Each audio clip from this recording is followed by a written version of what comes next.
Now, from WYDC TV, this is Big Fox News at 10. Horrifying and worrisome. That's how CDC Director Tom Frieden describes the COVID-19 outlook across the country. COVID-19 specialist Amanda Decker is here with a look at why the situation in the United Kingdom should serve as a warning to Americans about what we are about to face. The United States may soon be facing a worst-case scenario as a new highly contagious variant of COVID-19 spreads across our country. With hospitals from coast to coast already at capacity or beyond, Dr. Tom Frieden of the CDC says overloaded hospitals in this country may soon just become the norm. On Friday, Dr. Frieden took to Twitter with this warning. The next 11-plus days are horrifying. Uncontrolled spread, slow vaccine rollout, worrisome variants, potential for perfect storm, political turmoil, and a leadership vacuum.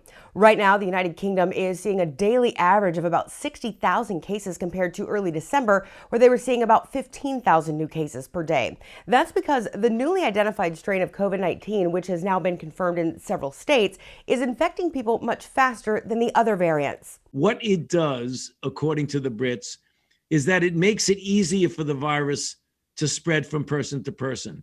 So it is a virus that is in many respects more transmissible. The new variant was first identified in the United States December 29th. A National Guard member who had not traveled outside of the country tested positive for that strain. And since the new variant has been identified in 8 other states, including New York, Connecticut, Georgia, Texas, Pennsylvania, Florida, California, and just today, Indiana.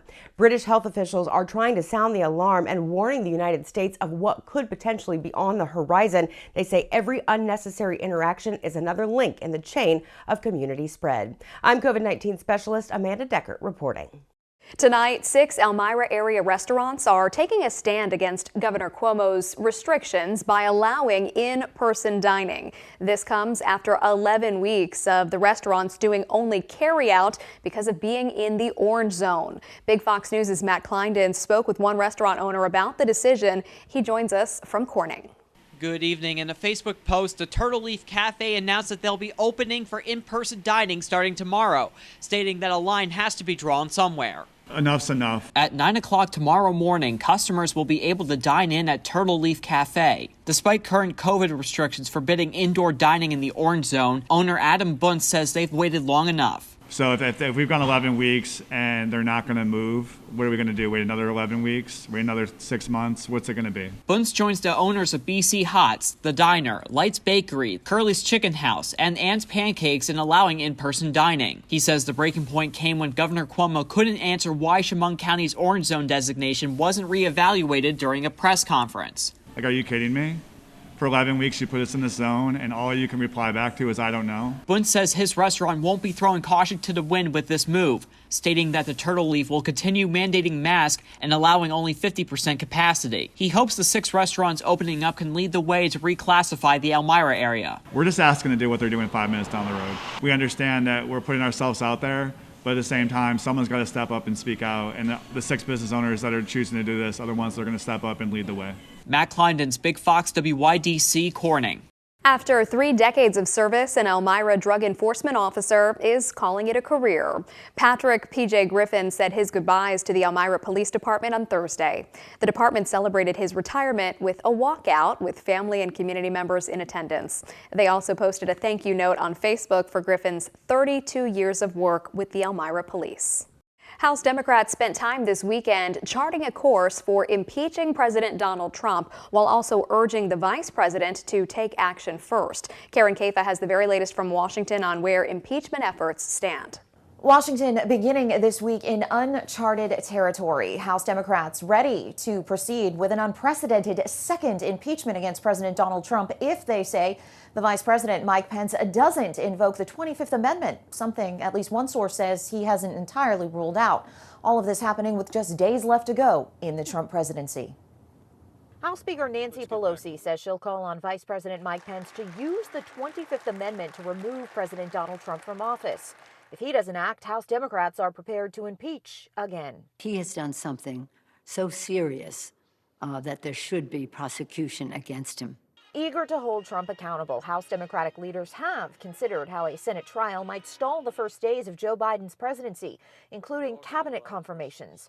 One option, Pelosi holds off on sending articles of impeachment to the Senate, even possibly delaying until after January 20th. She will make the determination as when is the best time to get that vote and get the managers appointed and move that legislation over to the Senate. While Republicans like Lisa Murkowski of Alaska and Pat Toomey of Pennsylvania have said Trump should resign, it's the best path forward, the best way to get this person in the rearview mirror for us. It's unclear how many senators would support a conviction. Some congressional Republicans arguing the process could further divide a fractured nation.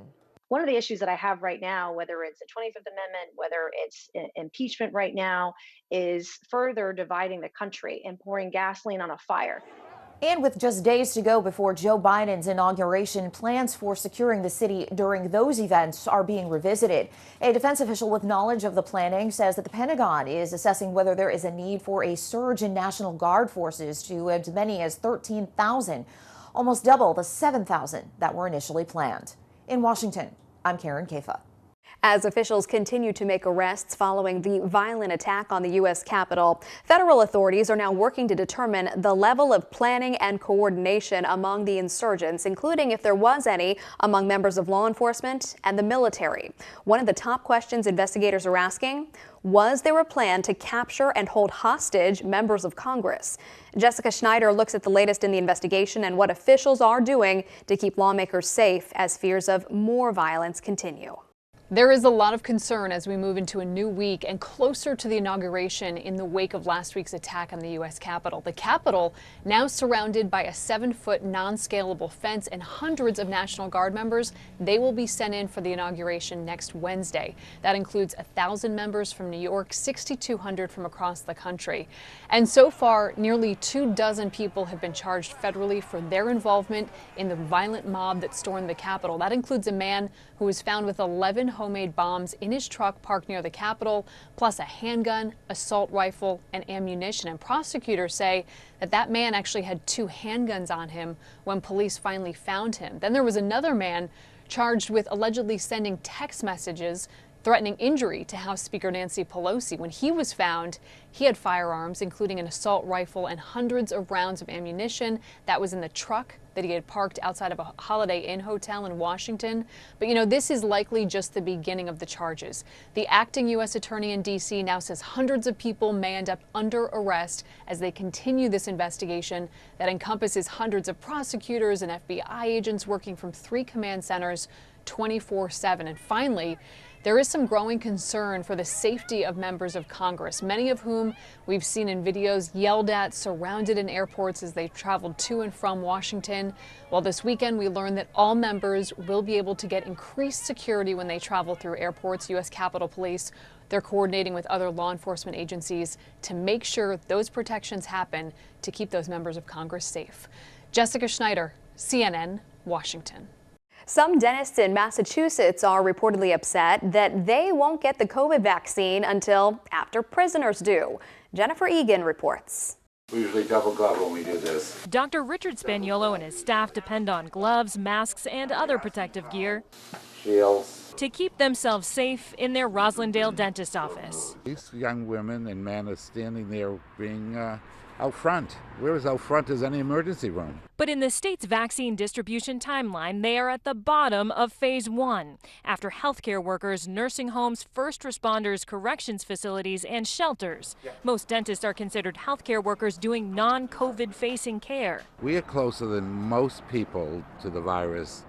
The patient has no masks. Aerosol is what we create in our airspace, and this is the main transmission for the virus. So yeah, I think we should be a little bit higher up. Still, they continued to treat patients through the lockdown in the spring and now this surge. It's not something you get used to or comfortable with, not at all. not at all, especially with the numbers escalating the way they are. We are behind prisoners, unfortunately. I think that that's, maybe where some of our contention and fear is coming from our members. The president of the Mass Dental Society says it's unclear exactly when the vaccine will reach dentists' offices. We're trying to be patient, but we don't know much, and that's where I think the anxiety is coming in. Are you looking forward to getting the vaccine? Yes, desperately. Desperately, yeah.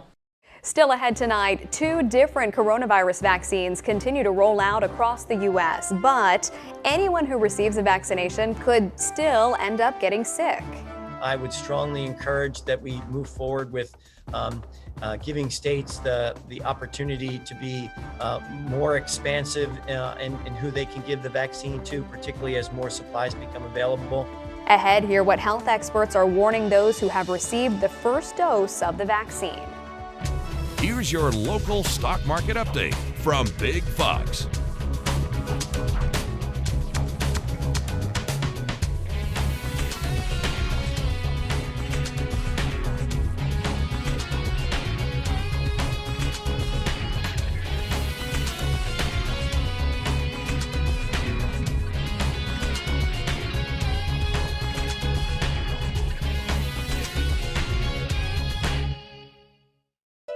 Now, your Twin Tiers forecast from Big Fox. Tonight's Big Fox forecast is brought to you by William Mattar. Good evening, everyone. I'm meteorologist Kim Walker with your weather update. It's been a chilly day with highs only in the 30s today. It's going to be more of the same tomorrow. Temperatures will start off below freezing. So if you're going to head outdoors, you are going to need that heavy coat as readings will only be in the 20s. Notice our dew points will also be around that 20-degree mark as well. And that's just very dry winter air that's going to be sticking around. And that will translate to plenty of sunshine today. Mostly cloudy conditions in the morning, but then by the afternoon, I think we'll see a little bit more sunshine. But it is going to be about normal for this time of year. However, we are expecting a little bit of a warm up as we head into the middle of the week. The jet stream will head to the north, and so the cooler air will retreat. And we are going to see a little bit warmer conditions return, especially as high pressure builds in. We are expecting dry conditions at this point. However, we have another storm system that will be arriving late in the week, and that's going to bring the snow chances back and also the colder air for the weekend. So brace yourself for more wintry weather as we head into the next few days. This is a very active time of the year, so it's not surprising that we have several systems that come every 2 or 3 days. Tonight is going to be downright cold, 23 degrees in Corning, Elmira around 25, Watkins around 25 degrees as well as in Perkinsville. Those clouds will also be hanging tough tonight, and I think that those clouds will give way to a little bit of sunshine tomorrow. We will manage to get above freezing tomorrow with highs around 36 degrees in Elmira, 37 degrees at Corning, as well as in Watkins Glen. Right at freezing, though, in Perkinsville at 32 degrees. Here's a look at your extended forecast. We are expecting warmer air to return on Wednesday and Thursday. Partly cloudy skies on Wednesday with a high around 41 degrees. Overnight lows will be quite cold. We're going to be below freezing in the morning hours through your Thursday, but we do warm up into the mid 40s on Thursday and Friday, so that's a good 10 degrees above normal. However, another storm system will put a halt to that warming trend. In fact, there could be some snow that will be falling on Friday, and then we have the possibility of more snow showers over the weekend, and temperature wise it's going to be a little bit cooler than what we're going to experience by the middle of the week. So highs around 40 degrees on Saturday. We drop down to around 34 on Sunday with the possibility of a few snow showers. It gets even colder by early next week. We only start off at around 12 degrees on Monday morning, and we only climb up to around 27 degrees in the afternoon. 2 different coronavirus vaccines continue to roll out across the U.S., but as millions of Americans get their vaccinations over the coming months, it's important to note that anyone who receives a vaccination could still end up getting sick. Mandy Gaither explains in today's Health Minute.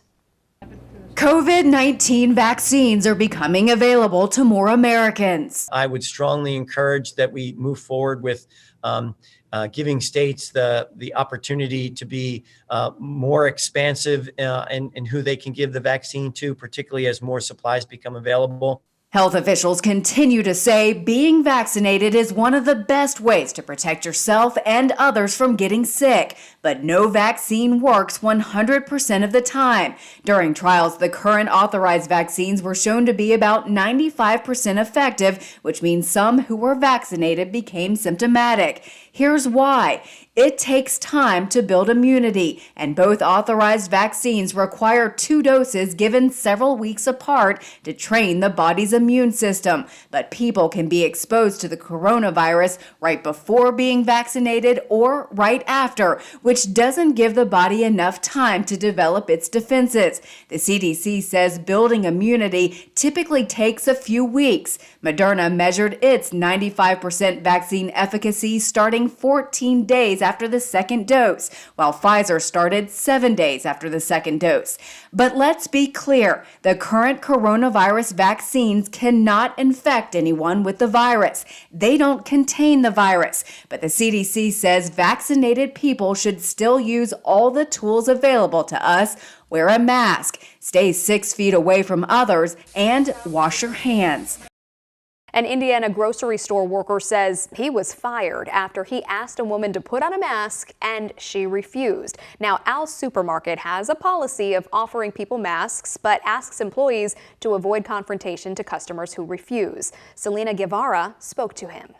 Joe Stewart started working at Al's Supermarket in Michigan City when he was furloughed from another job in March. I enjoyed it. Earlier this month, he asked a customer who wasn't wearing a mask to put one on. I really was not looking for a fight, which is why I didn't, tell her, I'm sorry, you need to go to the front.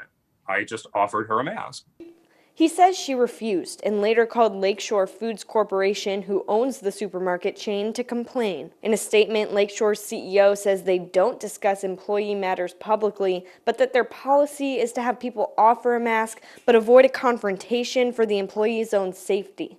Stewart says he questioned that policy, citing that he felt unsafe being near maskless customers. Because I even asked him, I said, are you telling me that there's a greater danger that I am legitimately murdered by an angry customer than there is of me contracting an airborne illness that is already killing 3,000 people a day in this country? And Stewart says he was offered a leave of absence in the conversation if he felt unsafe, but continued to press the CEO further on why he wouldn't more strictly enforce a statewide mask mandate. You are telling me that the corporate line is that you are more concerned with the risk of turning away potential clients than you are the safety of your own employees. Then a leave of absence is not going to solve that underlying problem. And his response to that was, well, then you're dismissed. Thank you for your service. Lakeshore says they've experienced, quote, excellent mask compliance with their customers. When we visited today, the supermarket had security guards monitoring how many people were inside and offering masks for free at all their entrances. A Nevada company is coming up with state-of-the-art technology that is already helping some businesses ensure safety for their customers. Maddie White reports that they hope to take the tech worldwide. Welcome. Your temperature is normal. Thank you.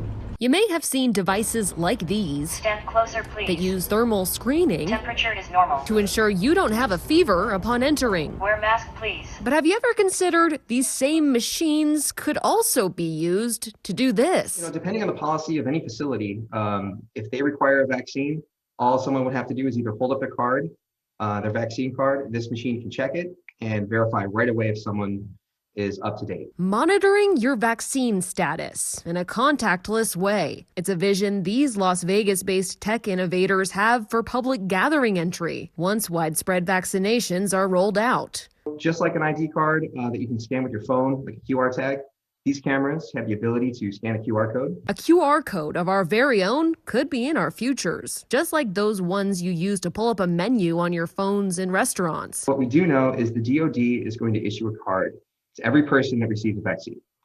There's also going to be a digital record from the state, and that should be accessible for computer software companies to be able to pull that information. Companies like theirs, eConnect. The Las Vegas native says his company's eClear software with the vaccination check update could be a game changer for tourism on the Las Vegas Strip, for example. A lot of the people that visit casinos are maybe up there in age, so they may want a certain area that they know everyone that's working in the casino and everyone that's in that area has a vaccine. He hopes by digitizing the entire pre-screening and contact tracing processes, they can ensure the well-being of staff and customers, not just in casinos, but in assisted living facilities, churches, and beyond. I'm Maddie White, Fox 5 News, local, Las Vegas. $2 billion. That's how much Amazon says it's planning to invest in 3 U.S. cities over the next 5 years. The money will go toward affordable housing in Seattle, Nashville, and Arlington, Virginia.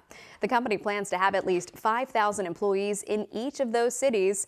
Amazon has been criticized in the past for gentrifying the areas where it's opened large operations and driving up the cost of housing.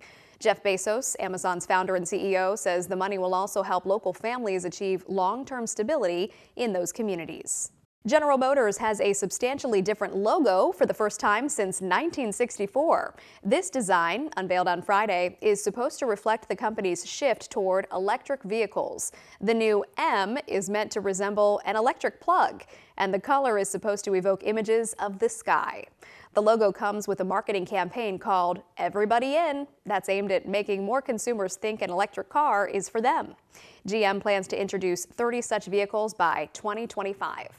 An incredible athlete makes history and does it all in a single breath. Jeremy Roth explains in today's Take a Look at This.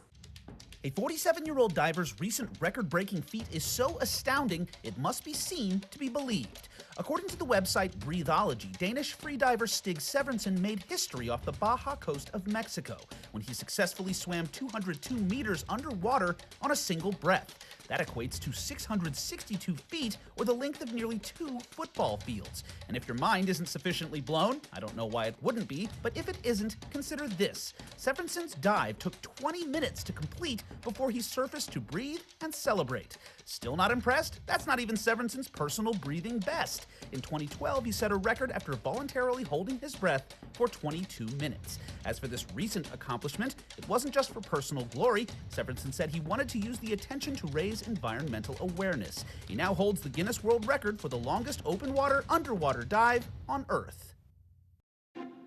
On the subject of super rare and super cool, take a look at a very unique kind of ice that has coated the countryside in Minnesota. It's spectacular. It's just so beautiful.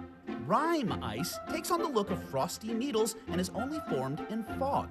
It typically provides a complete blanket of ice encasing all trees and branches. Recent conditions in the region have allowed for this unique crystal coating, and the locals are loving it. It's just beautiful. It's so peaceful. Many took the opportunity to share the photogenic frost on social media. It's amazing. You don't get to see it that often. For Take a Look at This, I'm Jeremy Roth. We want to leave you with a smile tonight. The Transportation Security Administration's 2021 calendar is out, and this year it features some of the hard-working dogs that help protect U.S. airports. The calendar is free, and it includes fun facts and photos about the dogs that help with passenger and cargo screening and security, from their favorite treats and toys to unique talents. On your next flight, TSA wants to remind travelers that canine teams are hard at work, so please don't pet or feed them. You can download the calendar online at tsa.gov. From our whole team, thank you so much for joining us. We hope you have a great night.